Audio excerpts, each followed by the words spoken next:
Support for this episode of Judaism Unbound comes from Hebrew College's Shulman Graduate School of Jewish Education. In their master's degree program, learn to engage diverse Jewish communities and develop expertise to address pressing contemporary issues. The program can be completed online from anywhere in the world or on campus just outside of Boston.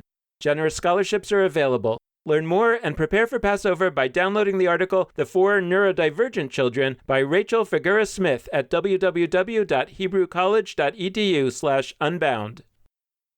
This is Judaism Unbound, episode 163, Collective Effervescence. Welcome back, everyone. I'm Dan Liebenson. And I'm Lex Rofberg. And before we introduce this week's guest, we want to share something really exciting with you. If you're listening to this podcast the week it comes out, you may be listening to the 1 millionth download of Judaism Unbound. We expect to reach our 1 millionth download this week.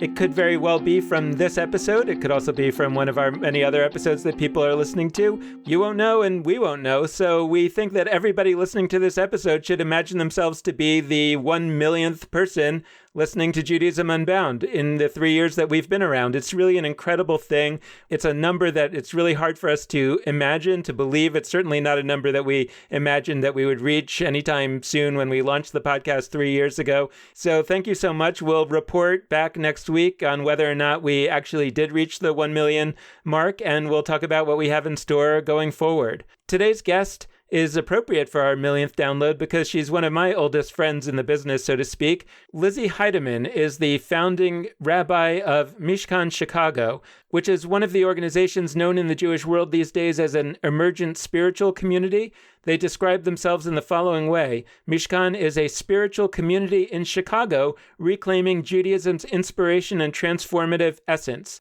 Not bound by a particular location, we really like that language, they meet for soulful musical prayer, learning, and holidays in synagogues, homes, event venues, and other religiously unconventional spaces all around the city, bringing spirit, song, and celebration to places without a Jewish institutional presence. Lizzi Heydemann has rabbinic ordination from the Ziegler School of Rabbinic Studies in Los Angeles, California. Just out of rabbinical school, she started as the first rabbinic fellow at IKAR, one of the oldest emergent spiritual Jewish communities in America, which is actually not that old. And she has won a variety of awards for her work as a Jewish leader and educator. She received the Pomegranate Prize from the Covenant Foundation for Promising Early Career Educators. She was a winner of the Lippmann-Kampfer Fellowship in Applied Jewish Wisdom. And in addition to her work founding Mishkan, she also sits on the boards or as an advisor for a number of other really important Jewish organizations in the realm of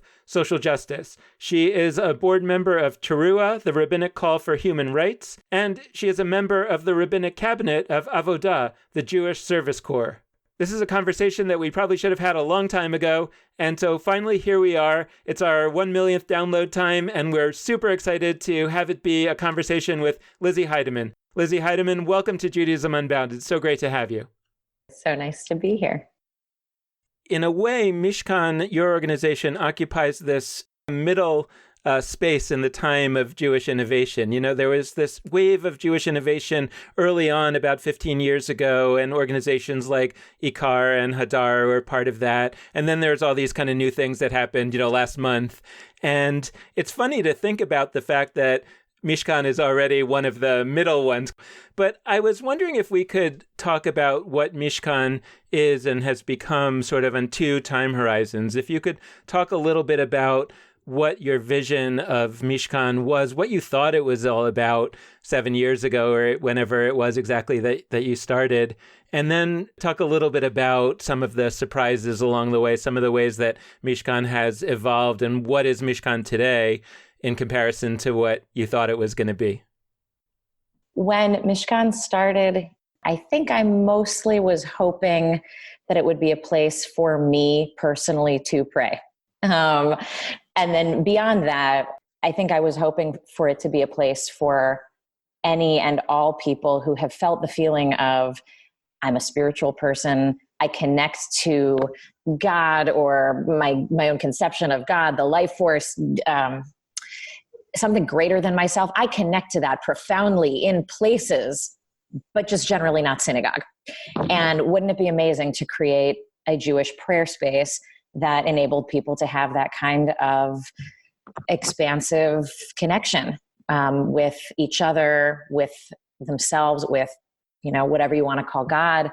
And in particular, to speak to people who have not found synagogue to be a welcoming spiritual environment for whatever reason. And so coming from the vantage point as I was at the time of being like early 30s, single, progressive, looking for social community and also spiritual community, I kind of looked around the landscape in Chicago and felt like there's not really a place for me or people like me. There are Jewish engagement organizations who cater to, sort of building the social community part, but they don't really deal with the spirit. And then there are places that at least are supposed to deal with the spirit. Those are synagogues, but didn't really have the sort of robust community of young people that I felt like I really wanted to be with. And not just young people, like think of all of the people who have been or felt on the outside of or alienated by Jewish communities. So whether that's LGBTQI people, people in interfaith relationships, Jews of color, I wanted a place that felt diverse and that felt joyful and also that felt like serious Judaism. So not just an engagement project, but also a spiritual community. And where we started was mostly prayer services, and then the scaffolding to make access to prayer services possible for people, especially people who felt like, hey, the reason why I feel alienated from Jewish prayer space is because I don't know Hebrew, or I don't know these tunes, or, the structure of Jewish prayer feels too rigid to me. And to try to create classes and opportunities to demystify that kind of stuff and having services in people's living rooms. And then we actually started partnering with Anshe Emet synagogue in Chicago on the north side, where Rabbi Michael Siegel was very encouraging of seeing something like Mishkan be successful and succeed in attracting the kinds of people that we were hoping to bring in. And so, over the past 7 years, I think people refer to us as their shul, but I'm always really careful about verbiage that leads you to draw conclusions about the thing that are not actually representative of the thing. So we call ourselves a spiritual community. So I'm really curious, and I'm always very curious about your name. I'm just fascinated with what institutions call themselves, and I'm curious along a few different angles. So you mentioned briefly in what you were just talking about that Hebrew's alienating for some people, and that's a real thing. And you chose, despite that, or maybe in spite of that, or I don't know, to choose a name that is Hebrew, Mishkan. Although I guess Chicago is, maybe it's Hebrew and English and a Native American language originally. So that's one piece. And also, I'm flashing back to recent Torah portions a little while back in the calendar year when we were looking at this structure called the Mishkan, the tabernacle. And here you are talking about how you actually don't have your own building, you rent a building. I could be confused, or I could be excited and want to learn what is lurking there and what you're getting at with this idea of a Mishkan, of a structure in a sense that's not literally housed in one building. So what's the deal with Mishkan Chicago of all names? People frequently ask, but what does Mishkan mean? Is it an acronym for something? And then I get to explain, it's the traveling sanctuary in the desert that this ragtag bunch of Israelites and non-Israelites who had just left Egypt and were like wandering in the desert, searching for water and searching for meaning and searching for God. It is what they built together to find all of those things, and that's really how I see what we are doing here. It's really not about the building. Even when the character of God in the Torah says to the people, I want you to build me this structure, the holiness isn't in the structure. The holiness is in the people. I wanted like an easy to pronounce name that you couldn't like bungle reading it in English. So like you could say Mishkan, you could say Mishkan, you could say Mishkan, but you're not going to like bungle a CH guttural or an apostrophe with, multiple gutturals and a silent ayin or something. So Mishkan seemed like an easy to pronounce word when you transliterate it back into English. But then when you understand sort of what it represents in the Torah, it's a building project, but it's really a project in community building more than building.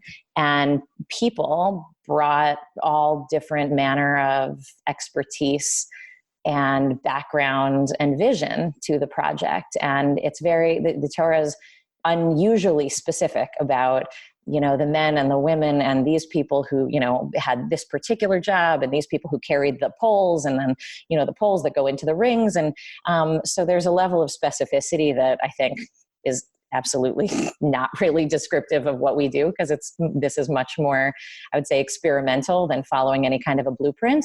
But the blueprint in the Torah describes all of these people really just bringing from a place of love and inspiration, as opposed to a sense of guilt and obligation. People are showing up less and less out of a sense of guilt and obligation. And so we didn't want the name of the shul to be anything other than an inspired voluntary experience. And then why Hebrew? At the same time as Mishkan was getting started, my friend and teacher, Rabbi Noah Kushner, who I think, have you had her on the show? Yeah. So she was building the kitchen. And I think for many very good reasons, they chose a word that, it's an English word, and where's the place in the house that everybody wants to be, and where does the experimentation and the mixing happen? And, I love that. I think that made a lot of sense for her and for her community. And the description of Mishkan as like a traveling sort of sanctuary that people create for themselves, that was actually part of the vision. It wasn't just like a cute name. It was actually part of the vision.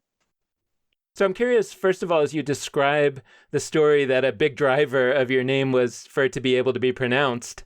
But it turns out that for the organization that you've built, it's so right, both in the sense of its being traveling and not having its own building, but more profoundly, I think, what you talked about in terms of a community that is the creation of all of its members, and all the gifts that they bring. And that's very much how the Mishkan in the wilderness was built, unlike the temple, for example, which is a building that has to stand the test of time and only expert masons can work on that. And so it's interesting to sort of think about, if that wasn't a major driver at the beginning, how your name sort of defines who you become over time, and whether there have been other things that have happened over the years that have also defined Mishkan that actually turn out to be quite connected to the Mishkan.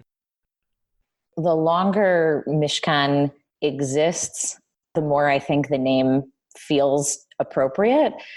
At the beginning, I think I was imagining the Mishkan as sort of like the way that maybe Moses experienced it, which is, all the people create this space. And then, as a leader, I'm able to coalesce all of that and like really feel the radiance and power of God in the space with all the people.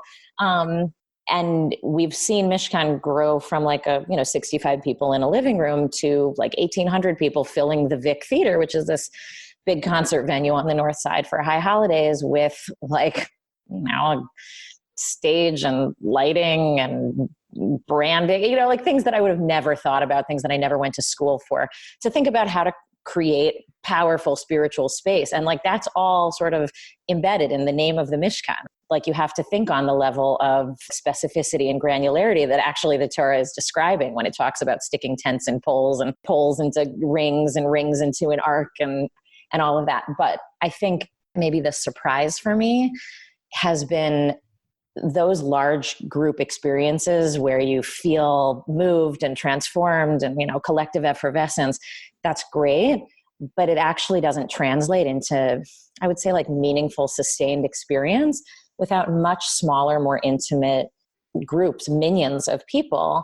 And that's where you get the Levites and the Gershonites and, people who did art and people who made textiles and, all of the different sort of subgroups of people that helped build this Mishkan thing. And that's what we're trying to focus on now. I would say at the beginning, we did a lot of focusing on that like big collective effervescence experience thing. And now like the real challenge and the invitation for like building a Mishkan with staying power that really has the ability to traverse the desert in a way that holds people and takes care of them and brings people along with us, is creating much more small, intimate experiences that help people connect to each other and Judaism in a much more face-to-face way with one another. You described the origin story of Mishkan as flowing from a situation where people who had various spiritual needs or interests and were unable to somehow access them through the institutions that were around. And you created a new organization, which may or may not be a new kind of synagogue. But what you did to name it, and then also to think about how to talk about what it does, I think, is to reach back for images from the Bible. So to reach back across that 2,000 years and to pull an image of the Mishkan from the Bible, but not only the image of the Mishkan, but also, what you just talked about, collective effervescence, and the idea, right, that people are looking for a sort of a spiritual experience that wasn't available to them. And what's interesting is that it connects to a conversation that we recently had with the author Ruby Namdar, who wrote a novel about that sort of anchored in the experience of the temple. And one of the things that Ruby Namdar talked about with us was that it remains a great tragedy that the Second Temple was destroyed. That it's not just that, hey, we got something better. We didn't really want those sacrifices anyway. But there was something really, really important that was lost in that transition, which is a more intimate, a more personal, more powerful connection somehow with the divine, with spirituality, and that we've seen manifested in the past, perhaps with the development of Hasidism. But I'm wondering if you could reflect a little bit about what you're seeing as the human need, the Jewish need that you feel like Mishkan is a response to, and sort of why that seems to involve a reach back across the millennia rather than some ability to kind of just build on rabbinic Judaism in a more straightforward fashion, let's say. When I read in Abraham Joshua Heschel's writing about how prayer has become polite, and we sit there in our seats and we, stand up, all rise, and we sit down, please be seated. And, we're just sort of politely waiting for a prayer experience to be over. That felt very familiar to me. That felt very familiar, I know, to the experience of many people I knew. And I just thought but that isn't how it has to feel. That isn't how it has to be. And I think that visceral experience you're describing of going to a festival in the desert, which is sort of how I envision the original Mishkan, like almost the original Burning Man, that's a primal experience. And we've started looking for it in other places. I think a lot of people have started looking for it in other places, but I thought like that, but that could be part of your synagogue experience if somebody gave you permission to do that. And so, there are places you can go in the country and world where in Jewish prayer space, people get up and dance and clap and close their eyes and sway and sing and, hold each other and cry and laugh and, sit under their tallis. And so I think part of the challenge is describing that kind of environment to a generation of people who have either never seen that or for whom that sounds like ridiculous or inappropriate, but I could, what synagogue allows that? There's somebody who loves coming to Mishkan and always sits in the front row, and without fail, he wears a suit, sometimes a 3-piece suit. He's the only person in the room wearing a suit. He loves, the music and the everything about it, the environment, the community. And there's like this one little aspect of a conventional prayer space that he can't break himself of, which is, the formality of wearing a suit. I think for a lot of people, it's just being given the permission to have a visceral experience, which so many of us guard ourselves from, like in life in the world, or we only allow ourselves to have those moments of profound emotional opening, like in therapy. And, religion's supposed to be a place where that's possible. So part of the project is helping people reimagine what Jewish prayer space can feel like, and then creating a place where people can feel that feeling. I'm curious to hear a little bit about your approach further on a couple of axes. One is with respect to some of the folks that you've, I think, hinted at, alluded to, who don't have a ton of background knowledge with respect to Judaism, didn't grow up knowing all sorts of Hebrew, et cetera, et cetera. We talked a little bit about that before. I'm curious to hear more about your approach to those folks. And also, to the extent that it's relevant, you at one or two points mentioned folks who aren't Jewish who are part of Mishkan. And I'd love to hear a little bit more about what it looks like for folks who aren't Jewish to play a role in the programming that you have, and see what we can learn from that. I'm a person who grew up in a home with two Jewish parents who, by the way, barely knew anything about Judaism. I felt very insecure about my own Jewish background and upbringing. I'm speaking from my experience as somebody who, needs translation, needs transliteration, and needs the service to be made more spiritually accessible in order to find it meaningful. But other people who have different insecurities need other things to be made at home and to be made comfortable. And so the more we know about people and, their insecurities, their baggage and their gifts, all of that's wrapped up in the same set of life experiences, the more we can create a community that's actually representative of and holds all those different kinds of people. By way of one example, in 2013, a couple started to come to Mishkan that had just graduated from Northwestern. He was Jewish, she was not. And I noticed on Facebook, they were doing a promotion for Obamacare. The two of them were speaking about how she, as an experienced designer, designs art and doesn't have healthcare. And I just thought to myself, that is so interesting. I want to know more about that job. Judaism needs an experienced designer. Our holidays and experiences are supposed to evoke certain kinds of feelings and, thoughts and experiences collectively, individually. We need an experienced designer. And here's a person who is not Jewish coming to, as an outsider, who might really be able to shed light on how this project could be manifest at Mishkan. So I called her up and I said, would you ever consider doing something with Mishkan? And so we settled on a project where she helped us design a game out of the Passover Seder, out of the most boring section of the Passover Seder, the Magid section, which in theory should be the most fun and interesting, but it's the part where everybody just sits around the table and reads, and just reads the Exodus story. And we turned it into a game. And this game over the course of a few years became a 200-person community Seder experience that people fell in love with. She came from a completely different background, I think Episcopal maybe, from an arts and performance background, and gave so much to the Jewish sort of prayer, worship, ritual experience. That's the goal in so many different with so many different kinds of people and experiences. I guess what I'm curious about is 7 years into this project, what have you determined, that who have you determined that Mishkan is for? And can you describe the yearnings of that population? And I don't mean specifically, but what kind of people are you serving?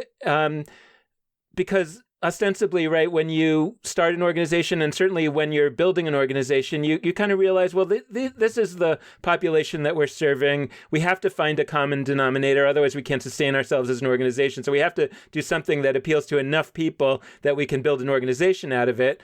But not so many people that we're all things to all people, which we can't be. So in a way, I'm asking three questions. Who is Mishkan for? Who is Mishkan kind of not for, really? Because you can't serve, right, certain kinds. And for the people that Mishkan is for, what do you do now? What are the pieces of Mishkan that you feel are the tent poles, so to speak, that are what makes Mishkan Mishkan? There's the prayer service, but what else are you doing, and what else have you found that the specific community that you're serving is being served by? I think who is Mishkan for is still basically the same answer as it was in the beginning, which is anybody who really wants Jewish spirituality in a collective, powerful, transformational way. I'll have different people come in and say like, oh, this is just like the renewal service I go to in Boulder. This is just like the Reconstructionist service I go to wherever. Like, oh, this is actually quite like the conservative service that I go to in, Boca. Or, I was raised in an Orthodox upbringing, but like I recognized everything you were doing. So there's a kind of cross-denominational or post-denominational approach to the idea that we can all connect to Judaism in this way. But if you were coming to Mishkan saying, look, prayer isn't really my thing. I don't know, Dan, if you can relate to that, for example. That was a joke because I've heard you say four times than I can count. No, but that is why, I don't actually come to Mishkan, even though I'm a huge fan, right? I know. Let's just put it all out there. Okay. All right. So 100%.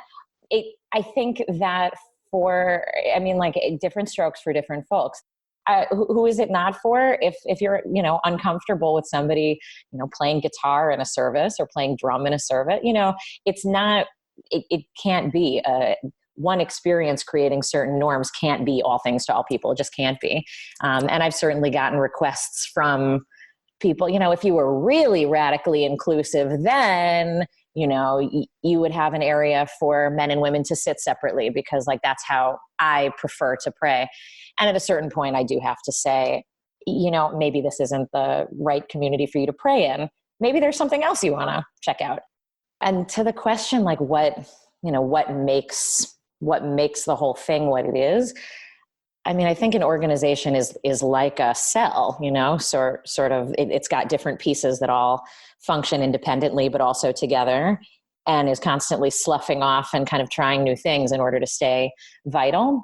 So we started doing one Friday night service a month and quickly grew to 2 Friday night services a month, and then grew to 2 Friday night services and 1 Shabbat morning service and high holidays, and started doing events for holidays all around the city, different kinds of venues, different kinds of experiences, depending on the holiday. The other things that we do that I think are what actually create the sense of community in a spiritual community include kids and family spiritual education program called the Mensch Academy, training kids and families to think about Judaism as a place that is loving and builds character and values and morals, and does that, through text and ritual, but where text and ritual is not the product at the end of the day, it's the person that's the product at the end of the day. A couple years ago, we created Maggie's Place, which is a wellness center. The time in which we live is very isolating, and suicide is an epidemic, and people are alone for a lot longer in their lives and spend a lot more time on social media feelings of being left out and not unconnected. And so Maggie's Place is like a holistic wellness center whose purpose is to reduce the sense of alienation basically associated with being alive right now. And then I guess the last thing is just general partnerships and minyan building. And when I say minyan, I mostly just mean smaller groups than hundreds of people at a service, knowing that real relationships and friendships get built in dialogue, over learning, in groups of people studying something together, learning together, support groups. And, I think that's really part of what we're working on is the problem of loneliness and the problem of alienation and isolation. And trying to create the kind of connectivity and sense of purpose that keeps people feeling inspired. So I'm not sure exactly how to ask this question and sort of think about it. I know you often don't like to say anything bad about anybody, and you like to talk about an abundance mentality and everything. And I'm all for that. So let's try to do it that way. But I want to kind of ask you about the distinction between, let's say, rabbis and non-rabbis, and maybe it's rabbinical organizations or denominations. I'm not sure exactly where the fault line is, but I've told this story before in the podcast where I was on a search committee for my synagogue, which, I don't really go to very often, but it's conservative. And it was interesting to interview all these rabbis, and they were often caught up in various personal status type of issues. Like, is the person Jewish? Are they not Jewish? Can they come to the Torah for a bar mitzvah? Can they marry a Jew? All these kind of questions. And what was fascinating to me was that the members of the search committee, who themselves were conservative members of conservative synagogues, they were so involved that they were appointed to the search committee for the rabbi, and they just couldn't wrap their minds around all these status kind of issues, right? They were just like, I just don't understand why the father of the bar mitzvah boy can't come to the Torah. It makes no sense to me. And they would say things like to the rabbinical candidates, like, isn't that silly what you just said? Or they could not wrap their minds around it. And yet the rabbis were talking like this was the most obvious thing in the world. I mean, this was how they had been taught. And there's some rabbis who, sort of end up describing the world that way. And there are some rabbis who don't. There are some new rabbinical schools that maybe are less likely to be training rabbis to sort of think that way. But you could also make the case that is how rabbis should think, right? I mean, I think that people who run the seminaries would make a strong case that, no, these status questions are important. So I say all that as a preface to you're talking a little bit about your decision recently to cease your affiliation with the organization, the sort of umbrella organization of conservative rabbis. And you have a wonderful talk, which we'll link to in our show notes for folks who want to get into it more deeply. But you specifically made that decision because of a rule that the conservative organization has in terms of performing marriages between a Jew and somebody who's not Jewish, and that they don't allow that. And you got to a point where you felt that you needed to do that. And so I'd love for you to talk a little bit about that, about the marriage question for sure, but also more deeply about the role of rabbis vis-a-vis this new Judaism, this new bunch of Jews or travelers with the Jews, and how do we start to sort of think about the rabbinical role and the role of denominations or other kinds of Jewish organizations in trying to sort out, what are all these folks going to end up doing? There is a line in Sidur Sim Shalom that is a quote from Pirkei Avot, from a section of the Mishnah that says, "Be of the disciples of Aaron the Kohen, love peace and pursue peace, love people and bring them close to Torah, mekarvan l'Torah." So that's kind of my personal barometer for making decisions. When I chose to enter the conservative movement, the decision-making structure of having like a committee on law and Jewish standards that really understands halakha, Jewish law, deeply, and precedent deeply, and is essentially working in that very murky space, of tradition and change, and adapting and growing, and towing the line, and holding certain things as sacrosanct, and conserving. And that, for me personally, especially at the time I was applying to school, felt very important because, as I mentioned, I did not grow up with tradition. So to be in an environment where tradition was protected, we were taking care of something fragile and complicated. And as rabbis, it's our job to understand the complexity, and then to go out into the world and teach Torah with a very firm foundation in all of that complexity and all of that halakha, and to abide by a kind of commonly understood set of rules that guides how we adapt halakha and how we don't adapt halakha. As a female identified person, and as a person who loved and ultimately was for a time in love with women, being in a movement that has the potential to adapt was very important. And I was living that. I knew this movement has flexibility built into it. I sort of figured that flexibility eventually would apply to other areas. And it became clear to me early on that the question of Jews marrying non-Jews was going to be part of my rabbinate if I wanted to work with a diverse, mostly disconnected, unaffiliated audience. And I sort of figured like it would be a matter of a few years before that change was made at the bureaucratic, sort of system level in the conservative movement. And it just proved that that wasn't the case. And the movement is still working with the challenges of engaging couples and families while maintaining that Jewish marriage is one between two Jews. And I just decided personally that wasn't going to be my battle anymore. And if that wasn't going to be my battle anymore, I couldn't really, with integrity, remain in the association that has that as one of its pillars. So I wish the conservative movement nothing but luck in its attempt to do what I believe it really wants to do, which is love people and bring them close to Torah. I think we have a different sense of method at this point. I think that there's been this unspoken theme of the episode of tradition and change, funny enough. I don't know that we would use that framing, but I mean, we started out by talking about the ancient and the contemporary and how Mishkan has looked to blend those. And here we are looking at the idea of tradition and change and how different people have different perspectives on what that is.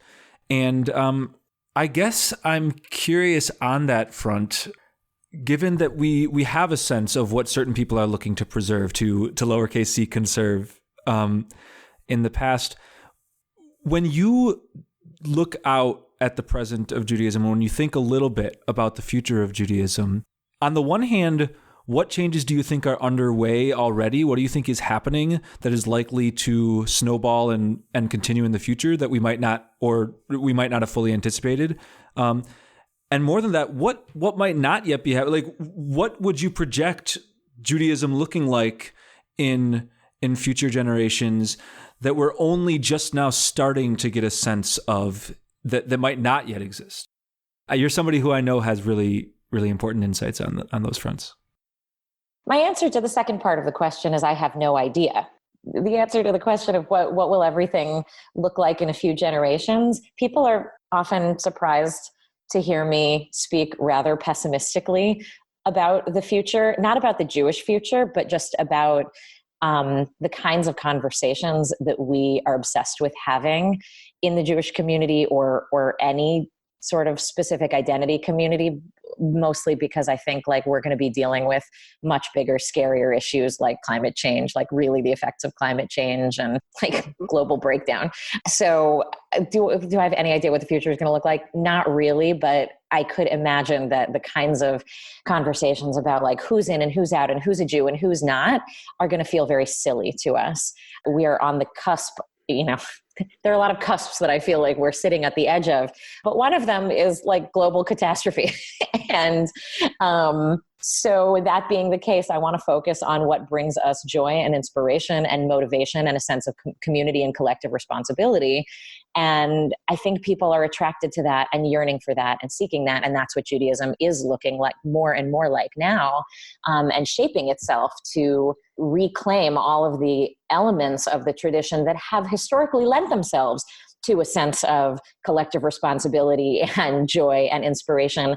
But just over the past maybe 100 years, who knows, 100, 150, I'm not a historian, but like along the way, we got muddled up and started placing our priorities on maybe the wrong things. So like the minyan, the idea of a minimum of 10 people who get together daily or weekly to do something, connecting them to something larger in which like you are missed if you're not there. People know your name, people know who you are.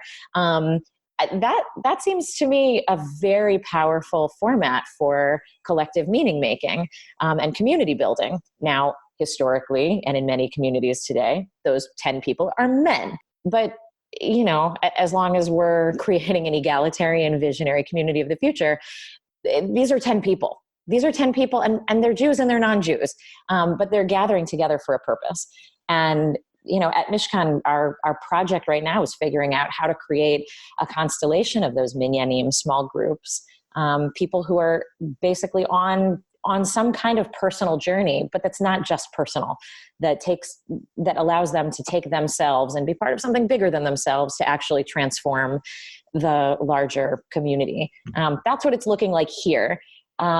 I think maybe that's happening on, over the greater landscape, but that would be like your job to describe more than mine. And you probably are more familiar with all of those different projects. So, I think as long as we have these spaces for that feeling of collective connectivity and effervescence, that's also enabling people to find those smaller nodes of meaning making and community building.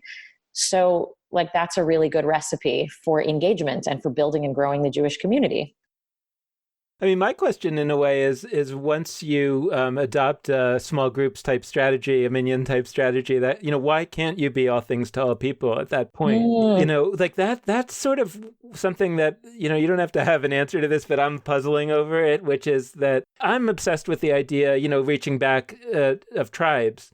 And this idea that it's actually not a traditional Jewish idea that we're all together, we're all one. There's some of that, but our primary identity is what tribe are we from? And it feels like that's a part of Judaism that has been lost to the ages, and that might actually resonate in a powerful way. And trying to also make the analogy to the biblical Mishkan and to say, well, we had all these tribes, but the expectation was that at least occasionally they came back to this central place, and there was an experience that they could all find powerful. Maybe not that. Maybe we have to find a way to provide a bunch of different kinds of powerful experiences. But nevertheless, there's something that really sort of feels to me like if you're the organization in town who's really pushing a minion strategy, how this could be enormous, right? Yeah, I think that's true. But I also think that there's an aesthetic social component to it, that people think of themselves as like a Mishkan person. And that comes along with it, connotations of, I would say, openness, flexibility, wanting to be in a space that is intentionally diverse. Not everybody wants to be in that space. And so I don't think at the end of the day, just because you create the platform for people to, self-organize into lots of different groups, the platform still has its own integrity. And so like people may decide, yeah, I'd like to be part of a small group, but like the men's club at my traditional synagogue and my traditional conservative synagogue feels a lot more like me. So great, So I think as we get to the close, there's some thought that keeps running through my head. And actually, it started last night when I was listening to another podcast that you were on, and you talked about it, and kind of the light bulb went on in my head. And I realized that one thing that you and I have in common, and also President Obama, is that we were significantly influenced by... Not that it's a big deal or anything. Y'all and President Obama. No biggie.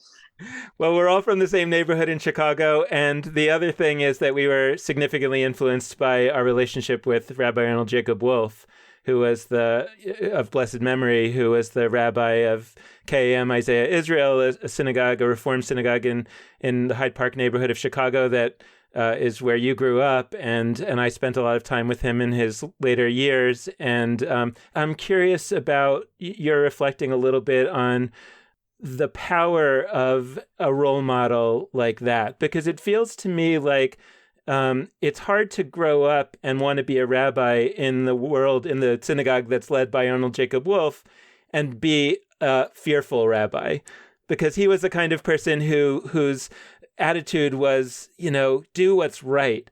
And I guess that I'm curious about how it feels to me like a lot of folks have an experience with Judaism that kind of just isn't exciting. It even if it's sort of well executed, it's just sort of there and it's fine.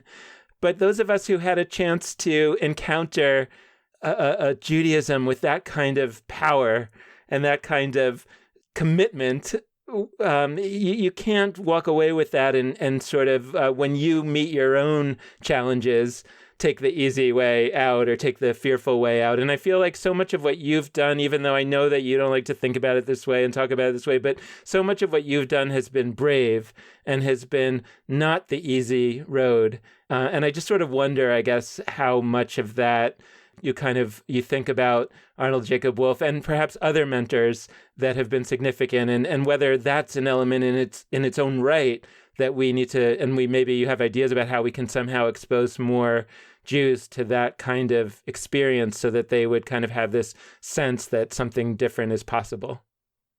First of all, as you're speaking, like I'm getting all teary-eyed, thinking about, he really was my first teacher, like master teacher, in the sense of feeling like a disciple, somebody whose life you want to look at and learn not just from the things that they say, but how they live. My grandma, who knew him long enough to like see him through, multiple wives and scandals and whatever, she disagreed profoundly with that. But I knew him at the end of his life, unapologetically progressive, controversial, speak his mind kind of social justice warrior rabbi. And as you were speaking, I was thinking of the idea that we all were at Sinai, like all the Jews, anybody who would ever come into contact with a conversation about Torah at any point in history was at Sinai. And some of us were standing, on the shoulders of, or sitting on the shoulders of other people. And so our vantage point of like the way that we think about Torah and the way that we think about this whole project is very influenced by what we saw from the vantage point that we were sitting at or standing at. And so I feel like I very much, was like a kid sitting on his shoulders, trying to peek up and really get a taste of the power of what was happening. And he was very much a person who spoke with a sense of conviction and power. And you felt like Torah was powerful. And that's the big critique of modern 20th century religion, is it just sort of felt uninspiring and routine and kind of like boring, but you went through the motions, and that sense of power and controversy. It's like we lost our fearlessness, or like the fearlessness that religion is actually, for better and for worse, able to inculcate in us. I do think that he modeled that. And, when people have spoken about him, they say things like, they don't make them like that anymore. They don't make rabbis like that anymore. And I would like to think that, if it was true, is beginning to change. I do feel like I look around and have mentors and teachers who are unapologetically bold and risk-taking in their rabbinates. And then many people who aren't rabbis, but I think who are influencing the Jewish conversation. And the challenge for our large institutional behemoth organizations that have carried us this far is, I think, to pay attention to those voices, because like the Jewish future, and I'm putting air quotes around that, people of the next generation are listening to those voices. And in moments when those voices seem like they're in conflict with mainstream institutions or ideologies that are moving much more slowly, because that's the nature of organizations and institutions, is to move slowly. We are going with the bold, powerful, moral leaders of our generation. Now, I appreciate that you guys are giving a platform to many of them to speak. Well, it feels important to say directly that you are one of those bold and powerful leaders. So thank you so much for doing that work on a daily basis, and for calling us to listen to the voices of others who are doing that work. And just thank you for joining us for this conversation. It's been a great one. Thank you so much for having me. It's been a pleasure. We hope you've enjoyed this episode, and we hope that you will be in touch with us. And we want to call out all the different ways that you can do that. First, you can head to our Facebook page, Judaism Unbound. Second, you can go to our Twitter feed at Judaism Unbound. Third, you can go to our website, JudaismUnbound.com. And last but not least, you can always hit us up via email at dan@JudaismUnbound.com or lex@JudaismUnbound.com. Before we go, we also wanted to say thank you to one of our sponsors. Support for this episode comes from the Oshman Family JCC in Palo Alto, California, whose vision is to be the architects of the Jewish future. The Oshman Family JCC is an incubator for new expressions of Jewish identity. It creates innovative Jewish learning, celebrations, and arts programs that inspire personal connections to people and ideas from across the Jewish world. Learn more at www.paloaltojcc.org. With that, this has been Judaism Unbound.